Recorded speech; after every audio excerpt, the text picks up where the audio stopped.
இதை யாராவது யோசிச்சு பாத்தீங்களா? இப்போ இலங்கையில வாழ்க்கை செலவு உண்மையிலேயே எவ்வளவு அதிகம்னு சொல்லி மக்களுக்கிடையில இது இப்போ ஒரு சாதாரண விஷயமா? இலங்கையை பொறுத்தவரையில இந்த ஒரு காலகட்டமானது மக்களுக்கு ஒரு சவாலான காலகட்டம்னு தான் சொல்ல முடியும். ஏன் அப்படி சொல்றேன்னு சொன்னா, தினசரி வாழ்க்கைன்றது இப்போ ஒரு பெரும் போராட்டமாகத்தான் இருக்குது. நேற்றைய தினம் வாங்கிய ஒரு பொருள் இன்றைய நாள் நீங்க வாங்கணும்னு நினைச்சா ரொம்பவே யோசிப்பீங்க. ஏன்னா நேற்றைய நாளை விட இன்றைய நாள் அந்த பொருட்களுடைய விலை 2 மடங்கா இருக்கும். அது மட்டுமா, இன்னும் நிறைய மாற்றங்கள் ஒவ்வொரு நாளும் நடந்துட்டு தான் இருக்குது.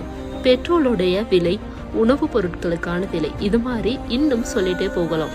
ஆனா ஒரு கேள்வி, நம்மளுடைய சம்பளம் மட்டும் ஏன் இன்னும் அதிகரிக்கப்படல? அப்போ எப்படி சாதாரண மனிதனால ஒரு அன்றாட வாழ்க்கைய வாழ முடியும்? இது ஒரு பிரச்சனையா, அல்லது நம்ம எல்லோருமே ஃபேஸ் பண்றதுக்கான ஒரு சவாலா? இல்லைன்னா நம்ம வாழ்க்கை தான் சேஞ்ச் ஆகிடுச்சா? உங்களுடைய கருத்துக்களை கமெண்ட்ல பதிவிடுங்க.